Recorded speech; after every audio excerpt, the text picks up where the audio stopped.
اللہ تعالیٰ یہ خواب کیوں دکھاتا ہے بندوں کو؟ اور یہ ایک ایسا عمل ہے کہ جو انسان جس پہ قابو نہیں پا سکتا، جو انسانی ڈسکوری سے باہر ہے کہ ایسا کیوں ہوا. آپ دیکھیں کہ انسان دو چیزوں کا مجموعہ ہے، ایک اس کا جسم ہے اور ایک اس کی روح ہے. جہاں یہ دونوں آپس میں ایک دوسرے سے موافقت کرتے ہیں، ایک دوسرے کے ساتھ کوآرڈینیٹ کر رہے ہیں، وہاں یہ ایک دوسرے سے کشمکش بھی کرتے ہیں. بعض اوقات جسمانی خواہشات روح پر غالب آ جاتی ہیں، بعض اوقات روحانی کیفیات جسم پر غالب آ جاتی ہیں. عام طور پر دن میں جب ہم دنیا کے کام کر رہے ہوتے ہیں تو ہمارا جسم ایکٹیو ہوتا ہے، اور اس کا نتیجہ کیا ہوتا ہے کہ روح کی جو کار فرمائی ہیں وہ ذرا لو ہو جاتی ہیں. رات کو جب ہم سوتے ہیں اور جسم ہمارا بالکل بے حس ہو جاتا ہے تو پھر روح جو ہے وہ ابھر کر آتی ہے، اس کی کار فرمائی بڑھتی ہے، وہ زیادہ ایکٹیو ہو جاتی. پھر آپ کو قرآن کی وہ آیت بھی یاد ہوگی کہ جس میں اللہ تعالیٰ فرماتے ہیں کہ جب انسان سوتا ہے تو ہم اس کی ایک روح لے لیتے ہیں، جس کو زندگی دینی ہوتی ہے وہ واپس لوٹا دیتے ہیں، ورنہ جو دوسری باقی ہوتی ہے وہ بھی لے لیتے ہیں. اب یہ جو روح نکلتی ہے نا ایک ہمارے جسم سے، تو یوں لگتا ہے کہ جیسے وہ مختلف جگہوں پہ وانڈر کرتی ہے، یعنی گھومتی پھرتی، اور بعض اوقات دور دراز پہنچ کے مثلا کسی مردے سے جا ملاقات کرتی، کیونکہ روح تو ایک لطیف چیز ہے نا. جب ماں کے پیٹ میں بچے کے اندر آتی ہے تو کوئی پتہ نہیں چلتا، جب نکل جاتی تو کوئی پتہ نہیں چلتا. اسی طرح روح دیواروں کے پار بھی چلی جاتی ہے. قرآن پاک میں آتا ہے نا کہ اینما تکونوا یدرککم الموت ولو کنتم فی بروج مشیدہ، یعنی اگر بالکل ساؤنڈ پروف اور ہوا پروف جگہ پر بھی کوئی چیز رکھ دی جائے تو کیا ہوگا؟ روح وہاں سے بھی نکل جائے گی. یعنی روح کے لیے یہ مادی چیزیں رکاوٹ نہیں ہے.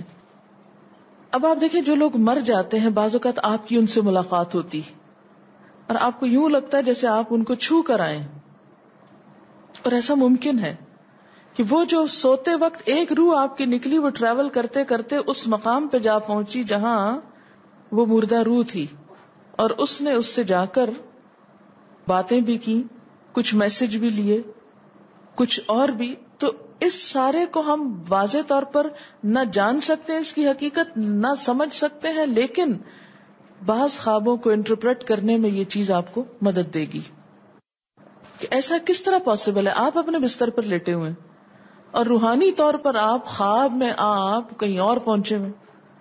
بعض اوقات آپ دیکھتے ہیں کہ میت آپ کو کوئی چیز دے رہی ہے، میت رو رہی ہے، میت خوش ہے، آپ اس کو دیکھتے ہیں وہ بڑے باغ میں بیٹھی ہوئی ہے. یہ آپ نے کہاں سے دیکھ لیا؟ آپ تو بستر پہ لیٹے ہوئے تھے.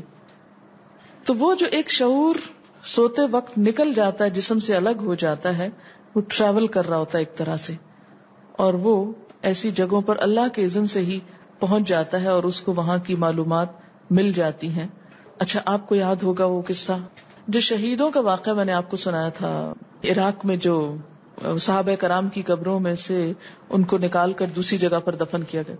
آپ نے دیکھا کہ مستقل کنٹینیوسلی 3 دن خواب آیا ایک شخص، جب اس نے اگنور کیا تو بادشاہ وقت کو خواب آیا، مفتی اعظم کو خواب ہے، اور مسلسل خواب میں وہ اپنا میسج کنوے کر رہے ہیں کہ ہمیں وہاں سے نکالو، ہماری قبروں میں پانی آ گیا. اور یہ بالکل سچا واقعہ ہوا، دنیا نے جس کا مشاہدہ بھی کیا.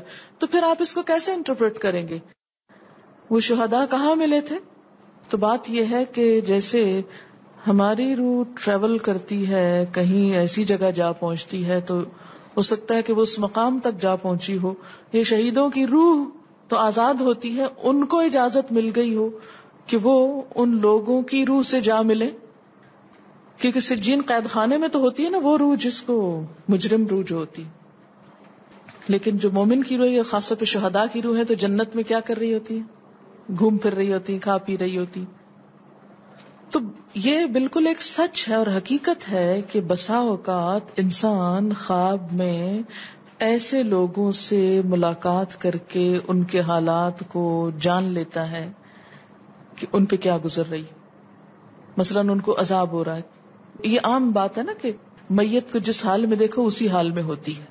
یعنی اگر خواب میں دیکھیں کسی نے اپنے والدین کو دیکھا کہ وہ بہت رو رہے ہیں فوت ہونے کے بعد، تو کیا کرنا چاہیے؟ ان کی طرف سے صدقہ دعا کرنی چاہیے. یہ بھی اللہ کی ایک رحمت ہوتی ہے کہ ان کو موقع دے دیا جاتا ہے کہ وہ اپنا میسج کنوے کر دیں. ایک طرح سے وہ اس کے دل کی بات نہیں ہوتی، الا یہ کہ آپ کسی انسان کے بارے میں بہت برا گمان رکھتے ہیں اور آپ اسے دیکھتے ہیں کہ وہ رو رہا ہے یا کچھ، لیکن کئی اور لوگ دیکھتے ہیں کہ وہ ہنس رہا ہے، کھیل رہا ہے، تو اس کا مطلب یہ ہے کہ پھر آپ ان دو کا کنٹراڈکشن کیسے دور کریں گے؟ تو پھر آپ یہ دیکھیں گے کہ جس نے خواب دیکھا اس کا اپنا نظریہ اس شخص کے بارے میں کیا تھا، کیونکہ اس کی اپنی بدگمانی تو نہیں اندر چھپی ہوئی تھی کہ جو سوتے وقت اوپر ابھر آئی اور اس نے وہ روپ اس طرح کا دکھا دیا، پھر وہ حدیث نفس میں آ جائے گی، دل کی بات میں وہ چیز آ جائے گی. ٹھیک.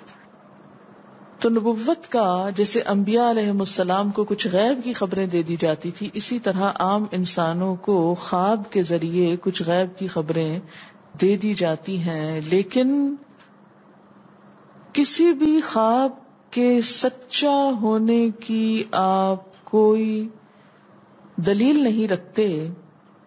ایس سچ واضح بات یہ نہیں کہہ سکتے کہ میں نے جو خواب دیکھا وہ بالکل سچ ہو جائے گا، یہ آپ دعویٰ نہیں کر سکتے. نبوت کا تو دعویٰ کیا جا سکتا ہے، لیکن آپ اپنے خواب کا دعویٰ نہیں کر سکتے کہ میں نے جو دیکھا ہے وہ بالکل سچ دیکھا. ہو سکتا ہے آپ کو شیطان نے ڈرایا ہو سکتا ہے کہ آپ کے اپنے دل کی سوچیں اور خیالات اس میں آ رہے ہوں، اور خصوصاً اس وقت جب دو متضاد آپ کو خبریں ملیں. مثلاً ایک شخص آپ کے پاس آتا ہے، وہ کہتا ہے کہ میں نے آپ کے بارے میں بہت اچھا خواب دیکھا. دوسرا آتا ہے کہتا ہے کہ میں نے آپ کو اچھے حال میں نہیں دیکھا. اب یہ فرق کس چیز کا ہو گیا؟ اس کے اپنے گمان کا فرق ہے. ایک آپ کے بارے میں گمان اچھا رکھتا ہے، وہ آپ کو اچھا دیکھنا چاہتا ہے لہذا وہ آپ کو اچھا دیکھ رہا ہے، اور دوسرا آپ سے حسد رکھتا ہے اور وہ آپ کو ہر قیمت پہ ختم ہوتے دیکھنا چاہتا ہے. وہ ویسے تو مار نہیں سکتا آپ کو، لہذا خواب میں مار لیتا ہے اور خواب میں آپ کا حال برا دیکھ لیتا ہے.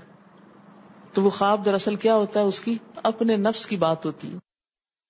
اسی طرح بعض لوگ جو جھوٹ سے بچتے ہیں، دھوکے سے بچتے ہیں، جن کے اندر منافقت نہیں ہوتی، جن کے دل بالکل صاف ہوتے ہیں، ان کو بھی بعض اوقات ایسے خواب آتے ہیں کہ جو بالکل واضح حقیقت ایک طرح سے نظر آ جاتی. لیکن کوئی شخص یہ خود سے دعویٰ نہیں کر سکتا کہ جو میں نے دیکھا ہے وہ میرے دل کی بات نہیں اور وہ بالکل بڑی سچائی ہے، جب تک کہ وہ چیز عملاً سامنے نہ آ جائے. آپ صلی اللہ علیہ وسلم نے فرمایا، اچھا خواب اللہ کی طرف سے ہے اور برا شیطان کی طرف سے. یعنی اگر آپ کسی کو برا دیکھ رہے ہیں یا کسی کی برائی دیکھ رہے ہیں تو وہ دراصل کیا ہے؟ شیطان ہے آپ کے اندر، جو آپ کو اس شخص کے خلاف یا کسی خاص واقعے کے خلاف بھڑکا رہا ہے، اور آپ اپنی تسلی کر لیتے ہیں خواب کے ذریعے. فرمایا پس جب کوئی شخص پسندیدہ خواب دیکھے تو اسے صرف اس شخص سے بیان کرے جس سے محبت اور اعتقاد ہے. یہ میرا مشورہ نہیں، نبی صلی اللہ علیہ وسلم کا ہے آپ سب کے لیے. بخاری اور مسلم کی روایت ہے کہ جب کوئی اچھا خواب آپ دیکھیں تو کیا کریں؟ اس کو بتائیں جس سے آپ محبت رکھتے ہو، وہ آپ سے بھی رکھتا ہو اور جس پر آپ کا اعتماد ہو. جیسے حضرت یعقوب علیہ السلام نے کیا کہا تھا بیٹے کو کہ مجھے تو بتا دیا، بھائیوں کا نہیں بتانا. اور جب مکروہ خواب دیکھیں تو حق تعالی سے اس خواب کے شر اور شیطان کے فتنے سے پناہ مانگے. جب برا خواب دیکھیں تو اس خواب کے شر اور شیطان کے فتنے سے پناہ مانگے کہ شیطان بہکانے لگا انسان کو. اچھا آپ دیکھیں کہ بعض اوقات یہ ہوتا ہے کہ جسے ہمارا کسی سے اختلاف ہوا ہے، عقیدے میں، گھر کے جھگڑے میں، کسی ذاتی اس میں، تو ہم کمزور ہوتے ہیں، مجبور ہوتے ہیں، اس کو کچھ کہہ نہیں سکتے. تو پھر ہم بعض اوقات اپنی تسکین کیسے کرتے ہیں؟ خوابوں میں کرتے ہیں. مثلاً ایک لڑکا کسی سے شادی کرنا چاہتا ہے اور وہ کر نہیں پاتا، اس کو وہ رشتہ مل نہیں رہا، تو وہ خواب میں دیکھتا ہے کہ اس کی شادی اس سے ہو گئی ہے، اس لڑکی سے. تو بعض خوابوں کی نوعیت بس صرف اتنی ہوتی، اس سے زیادہ اس کی حقیقت نہیں ہوتی. اچھا بعض اوقات جیسے کسی سے ضد ہے، عداوت ہے، دشمنی ہے آپ کی، اب آپ اس کو خواب میں برا دیکھ رہے ہیں، اس کی برائی دیکھ رہے ہیں، تو یہ دراصل کیا ہے؟ شیطان کا شر ہے جو آپ پہ غالب آ گیا ہے. آپ اس کی برائی چاہتے ہیں، ویسے کچھ کر نہیں پاتے، مجبور ہیں آپ، تو آپ خواب کے ذریعے وہ اپنی تسلی کر لیتے ہیں.